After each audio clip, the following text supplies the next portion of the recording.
Riverside.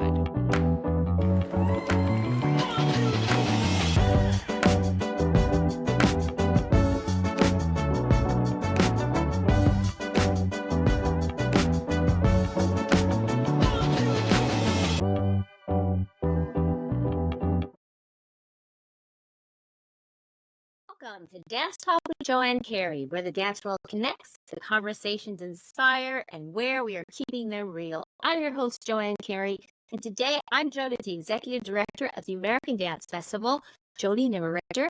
I'm very excited to have her here with me. We were talking a little bit before we got on air about some really great stuff, so I know we'll get to it as well. But before we enter into that conversation, let's welcome Jodee to Dance Talk. Welcome, Jodee.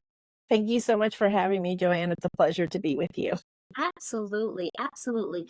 I always love to give my listeners an opportunity to get to know my guests, and I like my guests to tell them a little bit about themselves, especially how they got into dance, because I think that part of the story is so important, especially from young listeners who might think that, gee, I don't have the opportunity to do anything, or what does this whole world of dance mean? What is my career going to be like? Because I understand too, you had a different path along the way. We're into which most of us do. So if you want to share a little bit about yourself and how you got to where you are now, that'd be great. Okay, thank you for that opportunity. So I got put into dance classes when I was 8 years old by my amazing mom, who thought I needed something fun to do, and indeed it was fun.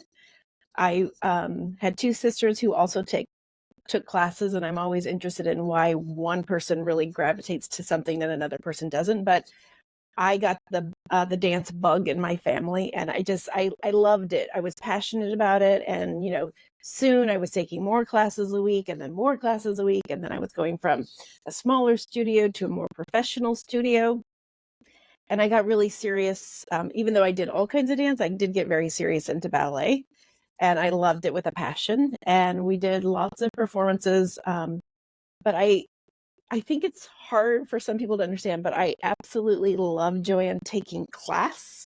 It was like the dedication and the, trying to do better every time. I just found it thrilling. And so I really appreciated class. I liked performing, but it wasn't like the be all end all to me. So as I was getting on in my years in high school, it was sort of like, what am I going to do? And I did apply to go to some conservatories, and I got into some. And at the last minute, I decided it was not the path for me to take. So I sort of dramatically, in a weird way, stopped dancing, I think to the surprise of my parents, who were very supportive of what I wanted to do. But it just didn't feel like, even at that young age, I had a friend who, like, she knew she wanted to dance, and I saw that passion in her, and I didn't have that. I love dance, but I didn't have the drive that I saw in her to become a professional dancer. So I went to college, and I floundered actually for a little bit, and I went back during high school Christmas break, and I worked at a dance store that I had worked at during high school. Everything was related to dance, of course. And the amazing owner, I have to really credit her, and I'm grateful actually for an opportunity to publicly say, she came to me and asked me what I was going to major in, and I was very ambivalent because I didn't know what to do, because my whole life had been dancing. And she said, you should really meet my friend who was running a festival in Aspen, Colorado, where I grew up in Colorado. And she said, you should think about arts administration. So quite honestly, that was the light bulb that went off and how I ended up pursuing my career. And I think it makes perfect sense, because all the performances that I liked performing in, but as I said, I wasn't so passionate about the actual performance. I was helping in the studio with marketing, public, like all the things behind the scenes. So it made perfect sense when she said, but I didn't know that was a career at the time. So what's great is I went back to school, and I was so focused then because I did tons of arts administration classes, tons of business classes, and then lots of internships. So sort of found my way into this arts admin world. By the happen chance of this conversation during a winter break of working in the studio or dance store that I had worked at during high school. So I'm really grateful. Yeah, that's very inspiring. And you brought up so many different points. I hope I can get to all of them. Because I think it's so important when I hear these stories and we share them. We share them for inspiration. We share them just for longevity, like we were talking before we got on about Mhm. longevity and history and all that sort of thing. But I want to go back a little bit because there are some parallels between what you did and what I did Something. as well. And I and if I can share that, so I don't want to Yeah. take time from you sharing your story, but Yeah. just to tell you a little bit of my path is, I fell in love with dance too. I came into it a little bit older, but I was really quiet about it. Like I didn't feel like I wanted to. I was afraid to say anything. I don't know why. To this day, I don't know why because my parents were always very supportive of anything I did. I Mhm. just think it was my personality was very like I didn't want to say it. I don't know what that was about. And so I found myself when I was teaching dance at my studio that I would really inspire kids to find out, or I would ask them, do you want to do this? Do you think you want to do this? And then as I went along, and especially because I came in a little later, anytime I went to a dance class, because then there wasn't a lot in my area where I was growing up. Mhm. So whenever I went to a dance class, it would be like, you should be doing this. Like, this is what you need to be doing. And I would just say, oh, no, I didn't really know. I was one of those people that woke up and was like, I want to do this for the rest of my life. I have a friend who knew she wanted to be a school teacher. And from day Mhm. one, and that's what she does for her career. And so I too kind of had this winding path that Mhm. always brought me back to dance. And even when I went to college in my undergrad, I always scheduled my classes around my dance classes. I I love. took the dance classes plugged in my schedule first, and then my whole major I did around my dance classes. And the dance department was always trying to get me to be a dance major, and I was really afraid. I would hear those stories. At that time, you Mhm. hear those stories in the dance world. I was afraid to enter into that world. And for those listening, I want to tell everybody, don't be afraid. You find the mentors, you find the people who will take care of you, who will lead you, Mhm. who will show you the right paths to do. I just was afraid of all the stories I heard at that time.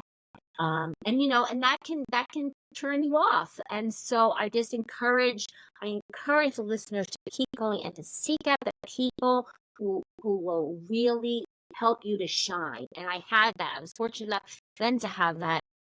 And then came along, and as I was sharing before we got on camera, that I started in modern day. Actually, I started in jazz, Oh jazz like gosh.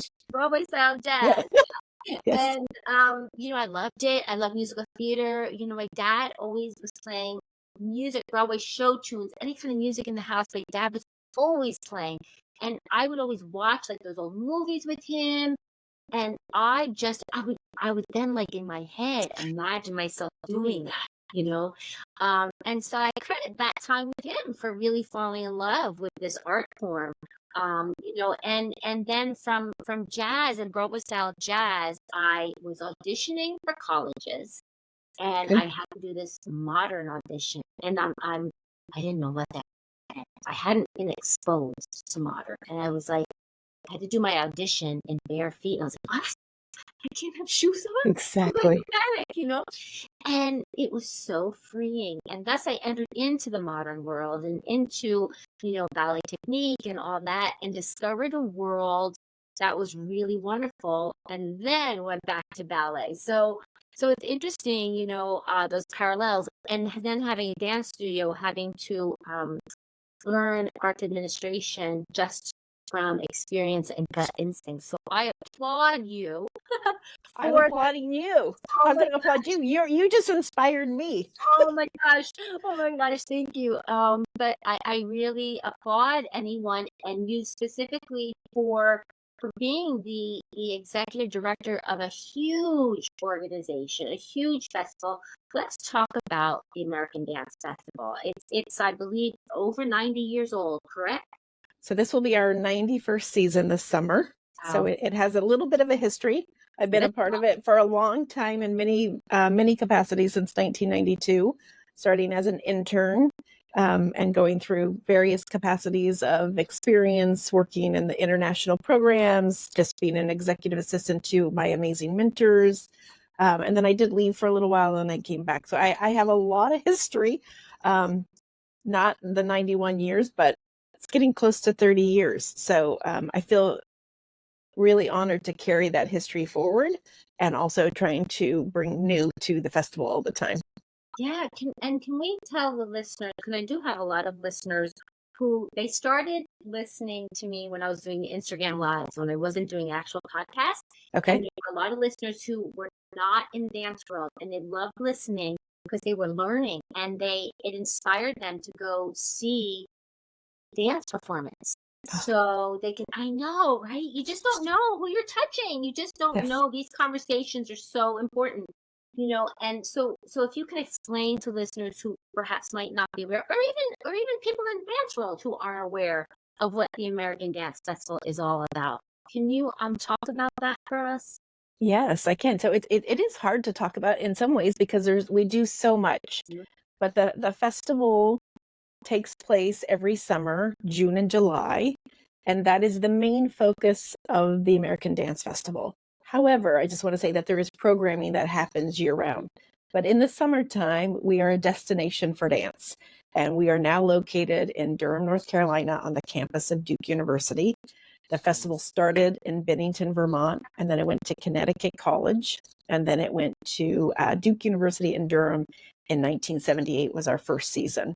And during the summers, we have students from around the world, usually several hundred. They come and they are here taking classes during the day by a smorgasbord of amazing teachers teaching a wide range of techniques and kinds of classes and aesthetics. And then while that's happening, we also do a performance season.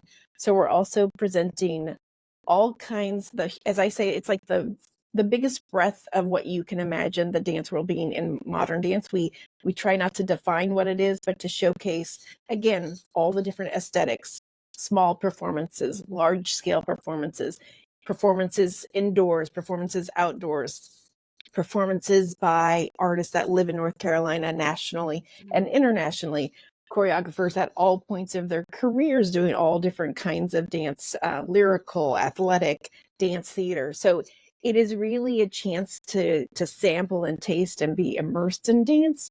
So audiences can come to all of the performances. But what I find really thrilling is that the students are training all day, but then they get a chance to see all of the performance. Yes. So their minds are being exposed to so much in the classroom, and then how that professional experience can lead to being a dancer within a company or becoming a choreographer. And I just love that they get to see so much, because a lot of people are living in locations where a lot of companies don't get to tour to. So even some of the historic companies that you think everyone has seen, they haven't seen it. So they're getting to see things. And I always say it's not about liking and disliking. I really don't love those words when it comes to experiencing art. But what's resonating with you? What's not resonating with you? Do you see yourself in it? Do you not see yourself in it? Is there something that you think is missing? Is there something completely new that you could add to the art form? So all of that is happening. And then simultaneously, we also have year-round studios where we offer camps. And that's a new, only about 11 years ago, 12 years ago now, 12 years ago this summer, we got our first permanent space, which is 2 studios. So we offer year-round classes. And in the summertime, we can go even deeper with camps for younger people. We do dance professional workshops. So dance professionals who want to come and do creative process or want to be really around other educators to get renourished. This summer, we're going to launch a 1 week, just like dance for a week, for people that can't get away and are not necessarily in college where they have a whole summer to dance. They can come for a week and dance. We take dance into the community. We have a wonderful teacher that goes and offers free classes to youth that might not ever have a chance to be exposed to it. We offer a Parkinson's Movement Initiative.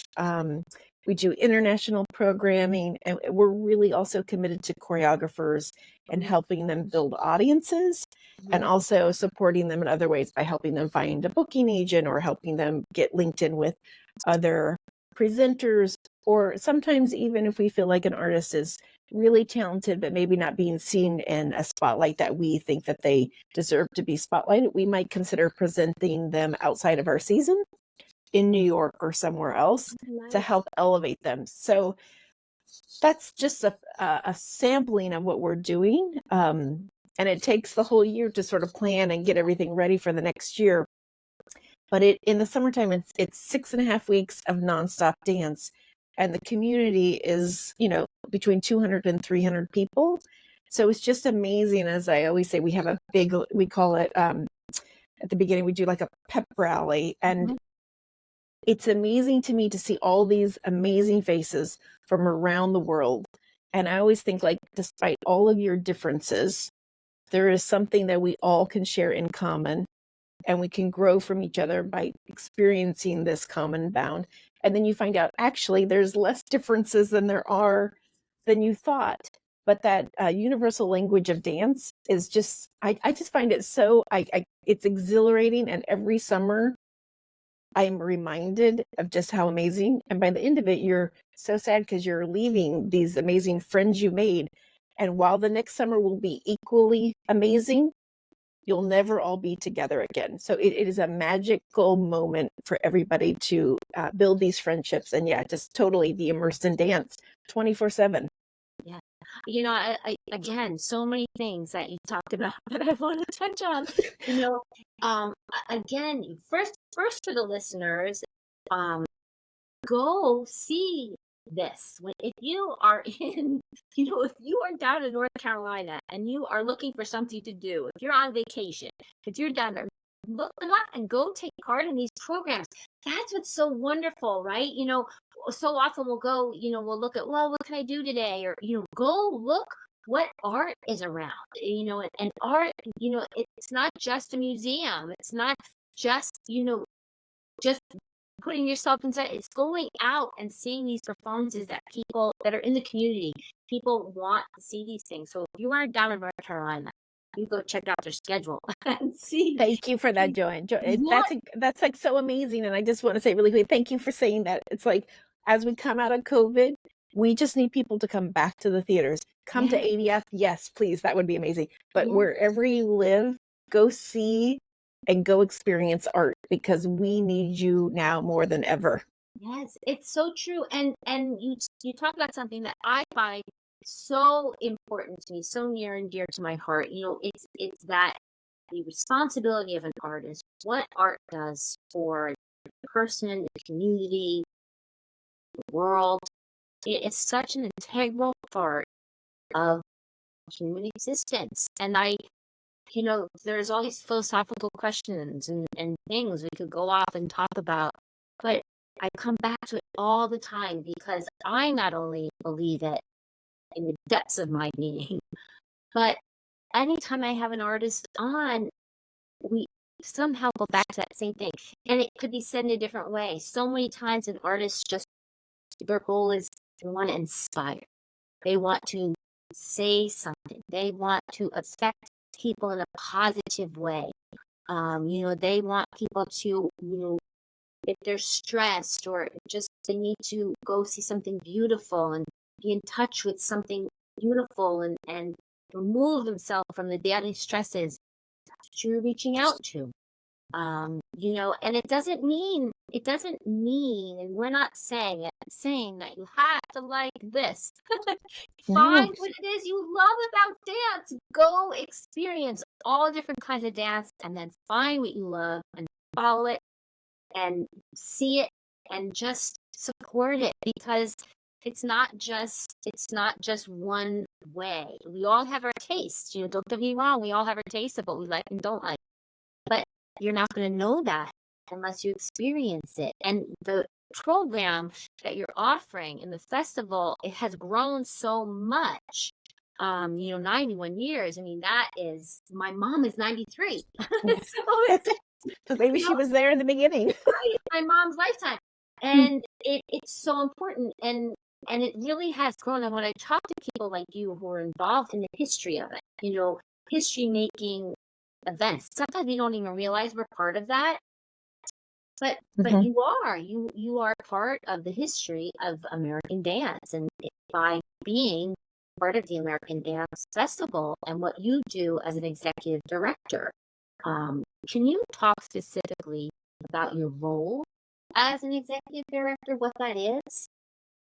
Yeah, so I think it's every day is a new challenge. I will say that, but I love. Sometimes I say I have the most glamorous, unglamorous role, possibly, but I'm so grateful because my hands are in everything. So I would say that I am. I specialize in things, but I'm also a generalist because I have to be able to really help with the strategic planning of the festival. I'm overseeing all of the staff and the different departments of what they're doing. I am fundraising. That's a huge part of my role. I have to make sure that we are looking forward as much as I'm looking back. So caring for the integral history, but being forward thinking and making sure that we're um, listening to the needs of the field at any given time and responding to those current needs. And then, of course, like I think for me, and I would think for many people in my position, some people have changed their titles to be executive and artistic. I still am just executive director, but under my title is curating the seasons. So I find what is thrilling is that building relationships with artists, supporting them over an extended amount of time where it feels like a good match, seeing as much dance as I can possibly see during a year, planning seasons, a year, 2 years, three in advance, because sometimes you see an amazing performance and you're like, I don't have an opportunity now, but I can see something happening in the future. Or I see an artist that I really believe in, but maybe the work isn't the right fit for an entree into the festival. So, and then trying to figure out what theater those works will work in. Um, can we commission? We're a huge commissioner. We believe in helping support the creation of new works. So how can we help support an artist with that? Or can we provide some residency time at our year-round studios? So I think it's doing all of that simultaneously and then building great partnerships, hopefully in our community so that they can be allies and we can work together. I think it's getting more important to find allies and working together and not thinking you have to do everything alone. And a great one, just simple but great example is, 11 years ago, I went to the National Museum of Art at Duke University, and they were interested in maybe having some performance at the museum. So we presented something that summer that was very successful, and we have ever since then done something every season at the National or in partnership together. And it's just been great because then not only are we building our audiences to see work in a new context, but we're bringing art aficionados in to see modern dance who maybe are not as familiar with that. So building these partnerships, doing capital campaigns for new things we might take on, like 10 years ago, we took on these new year-round studios. So building the board and helping with leadership and cultivating that. So it is a full circle of amazing things. I wish there were more hours in the day so I could do each of them a little more in depth. But I love being involved in all of it because honestly, it all connects together. So having, your eyes on all of it is really helpful, I think. Yeah, I agree. I mean, the parallels too. I think about when I was running my dance studio. My hands were in everything, because it had to be, and because I liked it that way too. I liked being in everything. I would definitely delegate and do Yes. some of the projects. At the beginning, I couldn't. I had to do everything. But as you grow, just like the festival has grown, as you grow, you're able to do more. You have to have that vision, I think, and that drive, and you, like you're saying, you have to know your audience.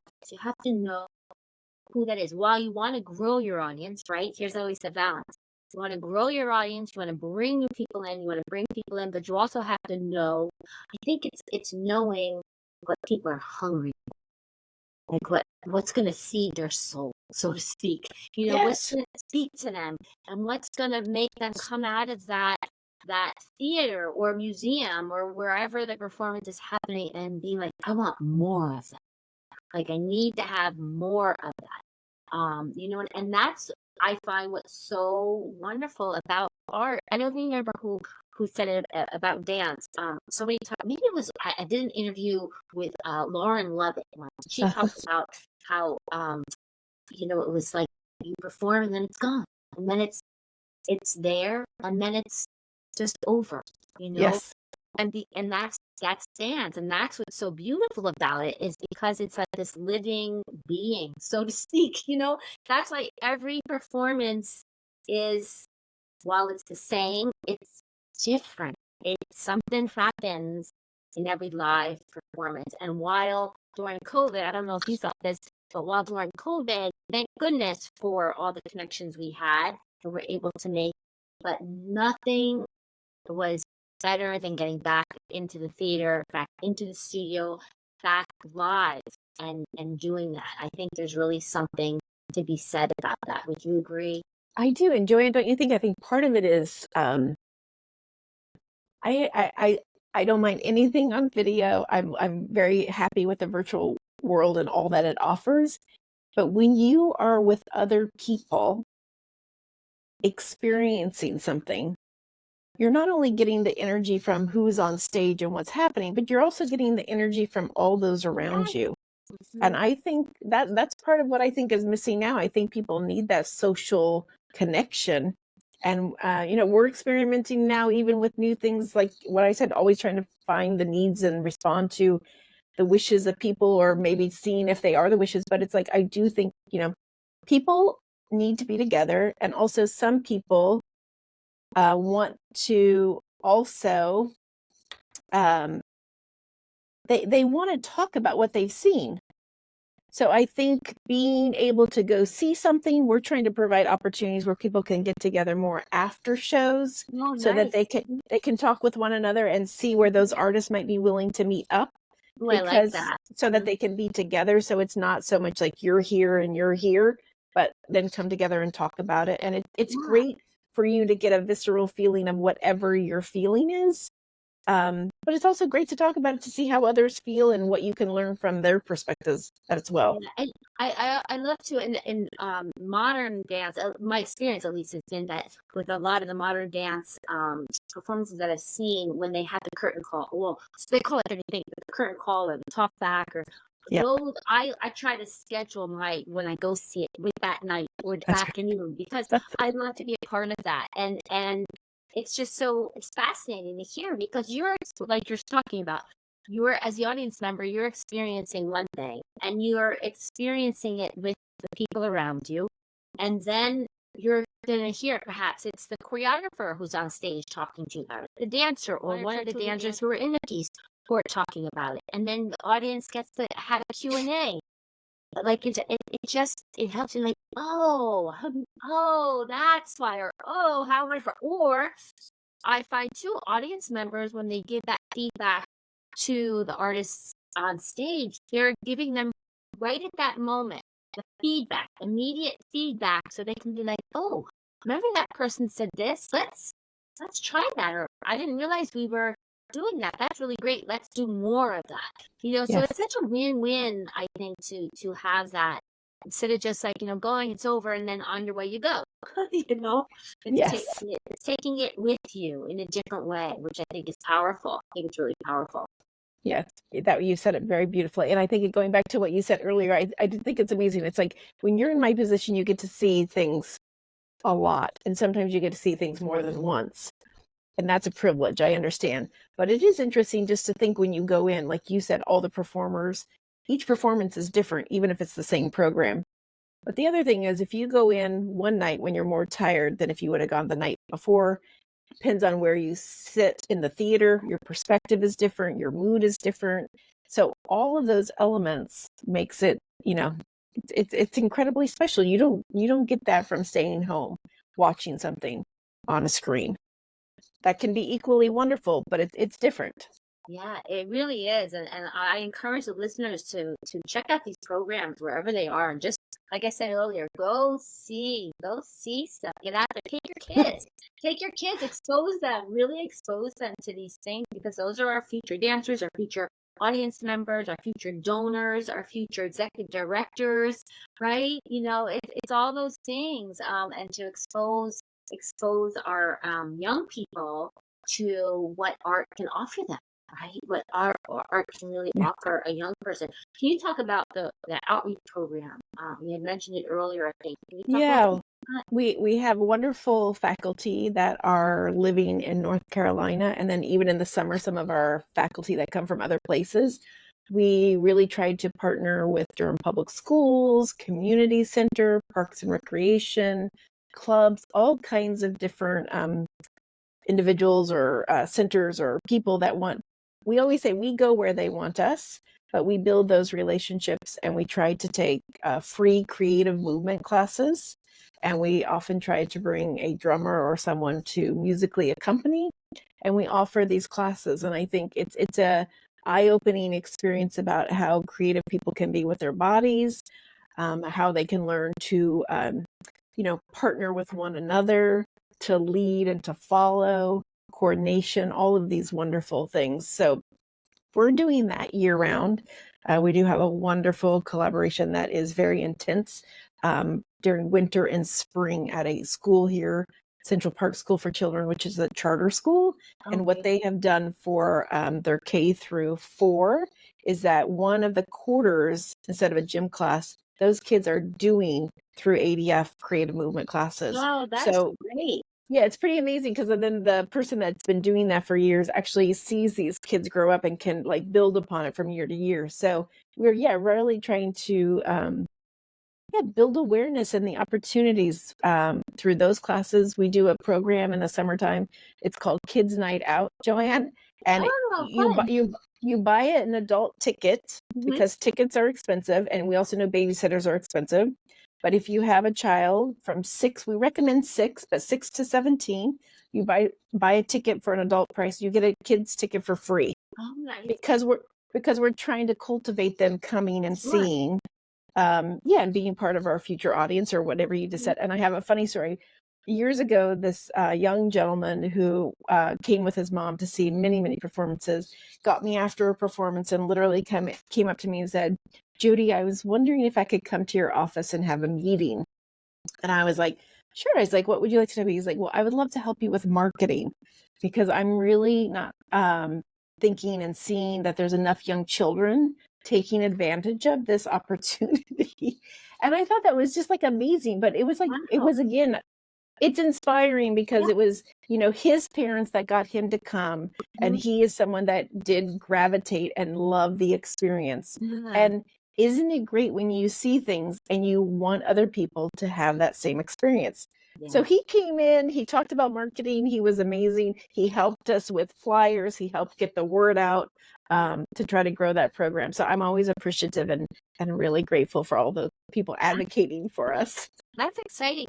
I had read something on the website about I'm not sure if I'm gonna say it correctly. Is it the advisory board or the honorary board or the honorary chairman?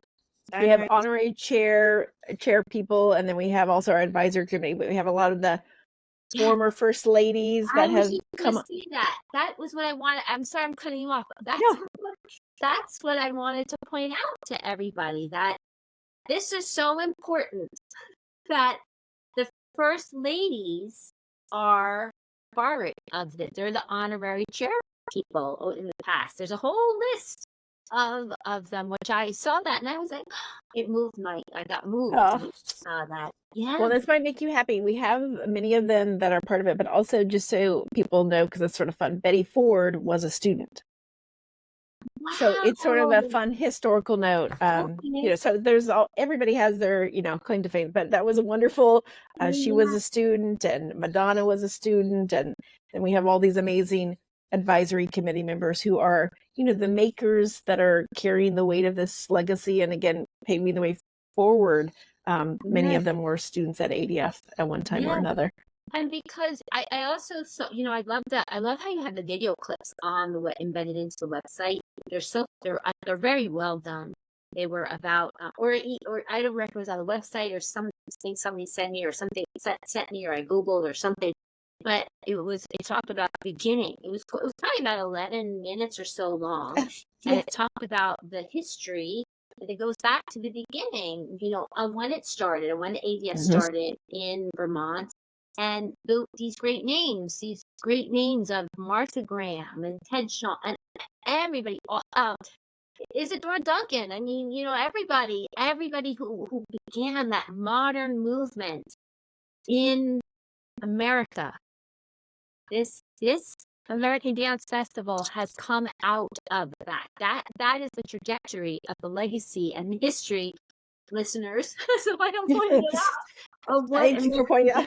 yes, of what the American Dance Festival is. And there was a quote somewhere too about how modern, modern it's American, jazz, we tribute jazz, right? Right. But modern dance had its roots and beginnings in America.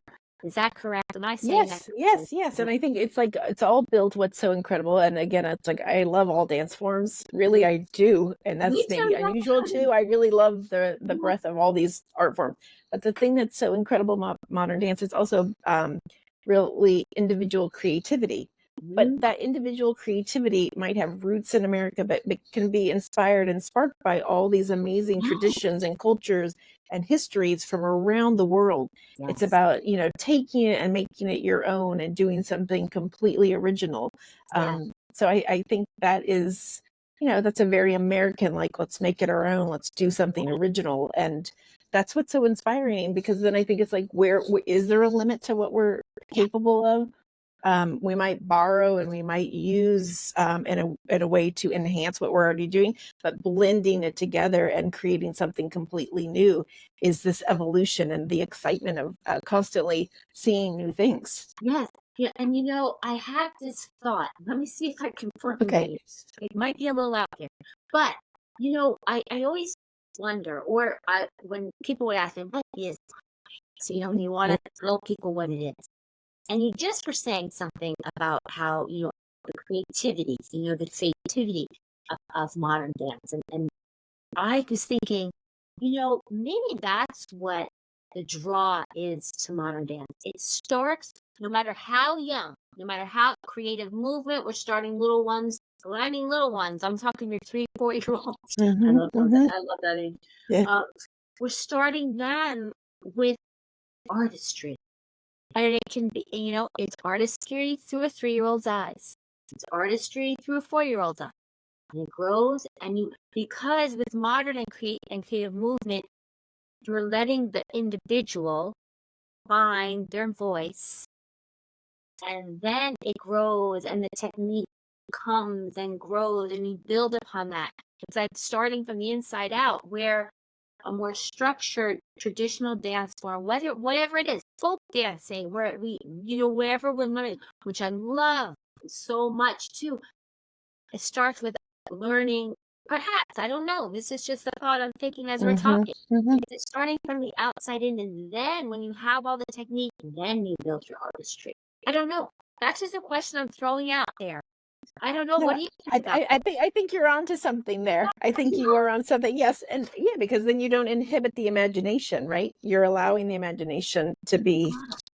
Yeah, I mean, I that? think, yeah, I think back when I was trained, I took all kinds of dance forms. Ironically, not a lot of modern dance, because Mhm. again, I think you said something really important in your conversation when you were auditioning for dance programs, that they said to do a modern. I think there are a lot of places, and it's very different than when I was growing up, but I was not exposed to great modern dance. Mhm. So I think, a lot of people have misconceptions about modern dance, perhaps because they haven't seen maybe high quality work. Um, yeah, and would your world be completely different if you had seen it? But I think I do this. It's probably very silly, and people probably think I'm crazy, but I also like to say it's so hard to market modern dance because of the creativity, and it's not like we're doing this one thing. The spectrum of what we're trying to get people to see and experience is so wide. That is the beauty of it. But then it's like, yes, you have to try a whole bunch of things, but Joanne, if you didn't like the first thing, how do we convince somebody to come back to see something different? because they really believe it's something different. So I always say to people, do you like ice cream? Very few people don't like ice cream, but there are going to be some people that just don't like modern dance. But Yes, most true. people like, right? Most people do like ice cream. And what's exciting to me is most people like more than one flavor. So I think it's like, but you don't know it until you try it. So I often have people come, it's like, oh, is this company coming? This company? I'm like, it's so amazing to me that you love that company. And I want you to keep coming to that company. But please try something else. Because until you try the something else, you don't even know what the combination could be. Yeah. So it's like just allowing yourself, to keep trying. And it's okay not to like it. I saw, I'm thinking of this when we're talking about. I saw, when was it? In December, was it at the Armory? I'm trying to think. I think it was the beginning of December when the Rite of Spring. I did not see it there, but I went to California to see it. Once in a lifetime experience. Once Amazing. lifetime experience, and I bring it up because I think Pina Bush wasn't she? But I can't pronounce her last name incorrectly. Pina But Bausch. she was part of at some point, but didn't she come through? She Or unfortunately, we gave her the scripts. We do an amazing recognition of a lifetime achievement in choreography. absolutely. So she did receive the Samuel H. Scripps American Dance Festival Award. So she was here and she received the award. But I read something. Okay. yeah, no, you're right. But yeah, no, that performance it's an amazing work, and it's amazing to see these amazing dancers from all over the continent of Africa perform the piece. The visceral, the kinetic, just the rawness. It was raw. It was raw. And I'm sorry, I didn't mean to interrupt you. No, you're fine. You're good. I bring it up because you were saying about seeing different things, and I went to see that, and I met a friend of mine there, and a friend of mine was in from out of town, and I said, "Come with me, come." So They God, were blown away too. We both were like, we were like, throughout the rest of the night, we kept saying to each other, we're like, what just happened? We're like, that was amazing. And it just was, you could see that those dancers on stage gave every ounce from the tips of their toes through their whole body was given to that.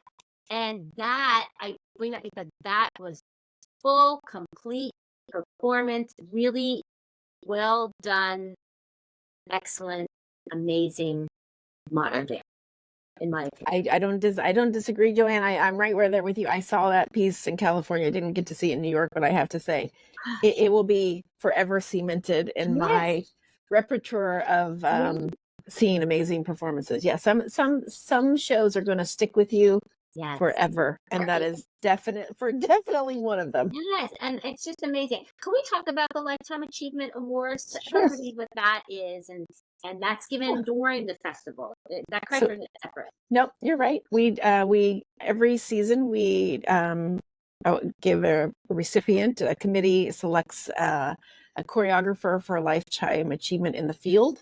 And it is an award that is now comes with a nice statue and also a check honorarium in the amount of $50,000. So just really recognizing the achievements of someone who has really dedicated their life to this art form. So, it's gone from Martha Graham to Ohad Naharin to Aiko Nkoma and Twyla Tharp and Ronald K. Brown and Paul Tate. So the spectrum is large, but it is definitely not it is definitely lifetime. So it's like putting in a lot of years of that legacy, and they're holding that they're holding the legacy and moving it forward. And you can see when you sometimes look at the amazing spectrum of people who have been recipients, you then see the offsprings of those people, and the evolution keeps moving forward. So that's a wonderful. We give the award, and oftentimes we hopefully can do it where it's getting awarded to the recipient at the top, or in some capacity in joint with the presentation of a new work or a work that they've already made, so that people get to experience the work if they haven't seen it. And then, but some of the, I have to say, last year, Rennie Harris was the recipient and Robert Battle. We have a presenter give the award, and the recipient of the award gets to select who they want. And it was just breathtaking in what Robert Battle said about Rennie Harris. And then Rennie Harris's acceptance speech was quite beautiful. And he's one I've, gotten to experience, and they're all lovely and they're so personal. And he at one moment also thanked his family and children for just understanding what it took for him to do this, because he wasn't always there. And I hadn't ever heard anybody quite say anything quite like that. And I just found that very, very touching, because this world is so consuming and it demands that. Yeah. But at the same time, and I have children too, it shouldn't be one or the other, I think. Yeah. But I really appreciated his recognizing what that's done. That is nice. Can you talk about what the process is like for, a company who wants to, or artist who wants to have their work represented, produced, commissioned? Can you talk about what that because that's quite a process, right? Yeah, I mean, I think the hardest maybe part for people who don't know me or the process is understanding you have to get your name, if I don't know it already, get yourself introduced to me. And a lot of people maybe know or think that I'm going to find you, and I'm doing my very best to try to do that. But with everything happening, it's also important, if you're interested in coming to the festival, is to send an email. Send an email, introduce yourself, introduce your work. It's amazing to see video as an introduction, but it's really important. I always want to see live work before we make decisions about whether we could bring something. So I think invite me to performances, let us know when things are happening. If you do need to send video because you're not doing anything in any time capacity where I can get to, it is a good introduction, but send a full piece. Don't send me a highlight reel. Or if you want to send me a highlight reel, send me a highlight reel with a full piece, because you need to really see the longevity of a piece and how it matures over time. And sometimes sometimes it is a good fit, sometimes it's not a good fit. And as I said, sometimes it's a process. So it can take a couple of years, or maybe even longer. It really depends. The hardest thing is, from my early part of my career, is I used to think the summers were really long, Joanne, and that it's like, oh my gosh, are we ever going to get through this season? Not because I didn't love it, but it's like there's so much happening. The older I got, and as I took on more responsibility, and then once I became director, I realized the festival is so short. And I say that because the responsibility of trying to care for as many people that are deserving, it's impossible. And I say that like with, full gratitude, that it's like, we're not perfect, and the festival has limited resources and time. So it is hard to fully, we can't do everything that we should do, or everything that I want to do. And I think that's just the hardest lesson. And it's really hard, because there are so many incredibly talented artists at all points of their career that deserve to be supported. But when you have 6.5 weeks and like 20 companies, 20 to 25 artists coming each summer, and there's thousands of people making work, it's tough. But if I don't see it, I won't necessarily know about it. So yes, I try to do the very best to get to as many performances as I possibly can, and to watch the videos when they come in. Yeah, I think that's great advice, and great for people to hear, and to know that, have the courage to write that email. Sometimes, I talked about fear early on, right? When I was younger, and I was afraid to do anything, or to say I might want to do something. Just do it. It's a chance. You just have to take that chance, I think. Write that email, write a lovely email, a polite email, a proper email. Yes. And yes, right? Yeah. And right. And it's also like, right, you're saying all the right things. And then it's like, on top of that, people have to understand you're building a relationship. So those relationships, that networking, and it's like, some people are better than others at this, but some people are very persistent. Even if the time isn't right, I have some people that, like, every couple of months just update me what they're doing.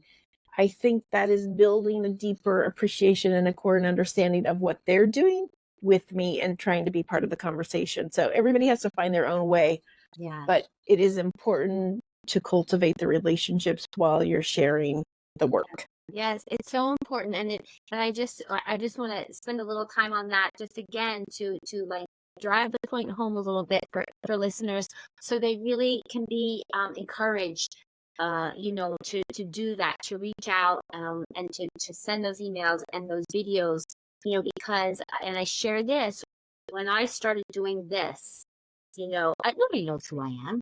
Who am I? I Mom. I disagree with that. But okay.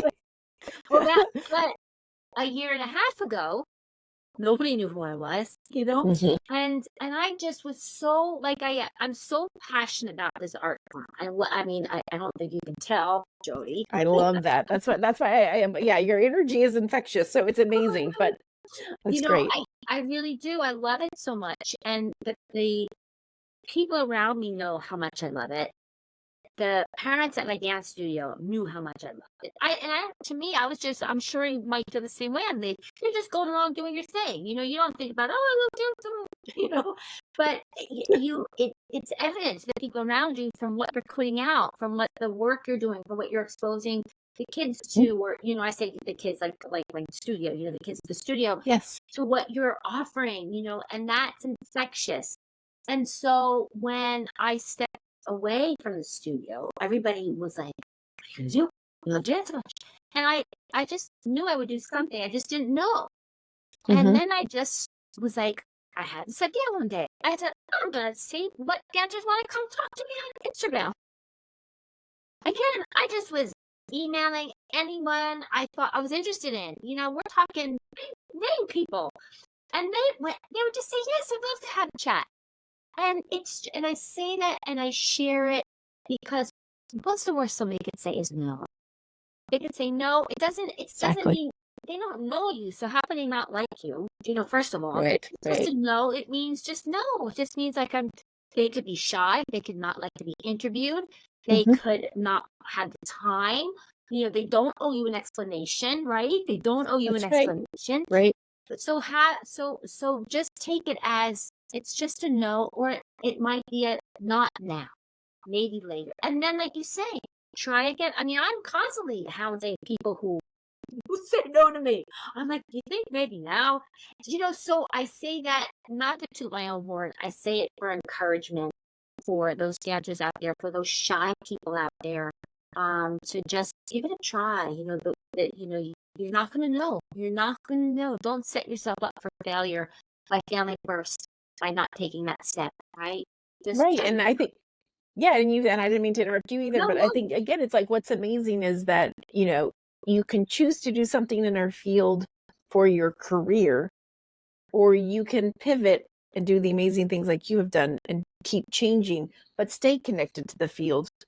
I Yeah. feel like a lot of people think they either have to do it, and that might mean dancing or doing something professionally in terms of the artistic side. And I know that sometimes it can be emotionally hard for people to do something else if that's what they were resigned to do. But there is so much possibility. And if you love it, like I think it's hopefully clear that both of us love it, Yeah. there's so much possibility. Not being afraid is great. Great motto, right? Yes, yes. Let's talk about what's coming up, because you have some things coming up, I believe, in April, correct? We do. So we're really thrilled to have our season during June and July, but we're also doing a few things off season, and we're launching the season in April with a great new work. It'll be the premiere of a North Carolina artist, and it's going to be on a hill at the North Carolina Museum of Art. So it's going to be outdoors, and they're going to dance on a hill, and people can come, and it's free and it's open to the public. But we really want to bring again the both worlds, from the art world and the dance world, together, provide a free opportunity to kick off the season. And just really also supportive. The North Carolina dance community was so gracious to us during COVID that even before COVID, we wanted to support them. But I think they really rose to the occasion to supporting us and allowing us to work with them when we couldn't bring in people from outside. So we know it's an important segment of our field, and we want to really help show the riches of what's happening here, as well as bringing national and international companies. So that's in April, and then we'll launch the main season in June. That's exciting. And I just have to say too, I mean, I've been hearing so much about North Carolina and the arts down there. And I get the sense it's a real, and especially now so I'm speaking with you as well, but that there's a lot going on down there in North Carolina in the art world, in the dance world, in the art world. It's really alive and really nurturing, I think. It's the sense I get, the sense I get that's happening, which is exciting, really exciting. I think it's amazing. I think you have to come visit. How's Yeah, that? You have to come I'm visit. so excited. I do.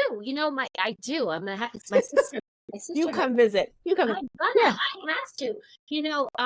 Because it's easy to get. I'm right here in New Jersey. I'm between New Jersey and Baltimore, and I spend my time between both, and I'm so close to New York City, and so you know how you can get so wrapped up in the city, the city, the city, Mhm. and that's even when I had my studio, I was so wrapped up in that. That's all I could focus on, rightfully so. Right. That Yes. now, there's so much out there. There's so much, and to find these spaces and these places that are really offering wonderful programs, wonderful performance artists, and all kinds of things like North Carolina that's going on. It's exciting. Yeah. It's exciting for the world of art and dance and all of us creatives, right? Yeah, and we're doing stuff, year round, but our summer season. But we have great colleagues. We have Duke Arts, and we have Carolina Performing Arts, and NC State Live, and we have Carolina Theater, and DPAC is the big new performing arts center that is now not so new, over a decade old, but we're in Durham, North Carolina, and I like to say that we're in Durham, North Carolina, this wonderful pocket of culture. But Durham, North Carolina, where DPAC is a huge performing arts center, also bringing things in, and it's ranked in the top 5 of selling theaters in the country. And when you compare Wow. the size of this city, it's sort of amazing. But there's a full frame documentary film festival. There's so many things, and I don't want to leave anything out.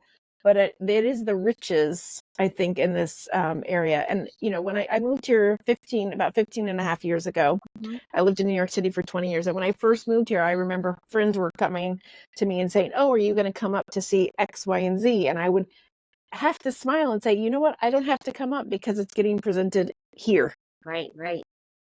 Yeah. See how So great. what the riches are coming through, and Right? they're here through ADF and all the other amazing cultural institutions. So it's exciting. It is exciting. And when you say that too, and when we're talking about this, I just think about look at how, and again, I point out this legacy, and we were talking off camera too about history and recording these things and the growth of programs. I mean, look at where, this started, the American Dance Festival started, tiny little pocket of something, right? And here, I think it's really a realization, so often artists can criticize policymakers that they don't support the arts enough, or that you don't look at art the same way. Art, and I'm taking in all of arts, the whole art Okay. system. We don't look at it the way European countries do, and that's there's truth to that. But look at how far we've come.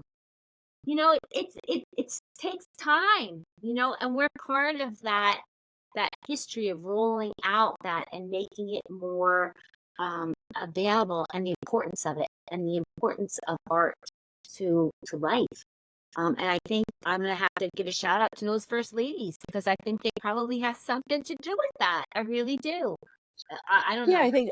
I think they believe, as well as many of us, we believe in the power of the arts. So Yeah. I do think it's up to us to keep influencing others to experiencing it. And I think you're hitting that home really loud and clear. It's like it is building, but we have to keep people understanding, though, that the richness of what we're doing could go away because it is integral. ADF is about, supporting this legacy and commissioning new work and preserving historic works, but it's also like building audiences. And we have to keep building the audiences because there has to be people that want to see it for the work to thrive. Yes. So it's an ecosystem, and we all need each other. Yes, because it's as big as a dance club is, that's as small as it is, right?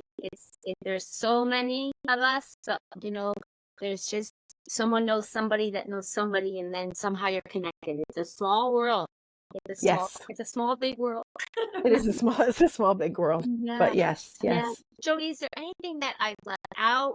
Anything that you want to talk about that's coming up? Anything you want to highlight to the listeners? Thank you for that opportunity too. I just we have an amazing season with such diverse artists that if you are here, come and see it. But also if you're a young dancer who is wanting to get exposed to so many different aesthetics and to take class, look at our programs on our website about all the possibilities, because we have a program for 13 to 17-year-old, we have a program for 18 plus, and then we have those programs for educators. I also just want to really emphasize again the Parkinson's Movement Initiative, only because they're all free classes. And we've gotten such great feedback from those classes of building routine movement, but also, again, the social, because they have support from one another. And sadly, I think a lot of us know somebody living with Parkinson's. So people living with Parkinson's, and they can bring people with them to take these classes. And so again, I just emphasize they're free. So take advantage of all the free things on top of all the things that you have to, pay tickets or tuition. There are free opportunities, and we just really want to share that as much as possible. And if you want something really different after our season in October, when the weather is cooler in North Carolina, we're going to be doing a performance outdoor at a blueberry farm in Bahama, North Carolina. So something altogether different. So I just think, look at our website, read the descriptions, call us if you have questions. So many chances to see work by just the incredible talent out there. And a lot of ADF alumni who went through our school programs are coming with programs this year, several making their ADF debut as artists and choreographers. So we're excited. But I'm so grateful to you, Joanne. Thank you for this time. You're welcome. It's a pleasure. I love getting to know you more, but I hope I see you in North Carolina. Yes. And thank you, Jodee. Thank you so much for joining me. It's been exciting to talk to you. Exciting to talk to somebody who's so excited about dance like I am. It is infectious and it's inspiring what you're doing. So thank you. Thank you for joining me on Dance Talk. Thank you. Thank you so much.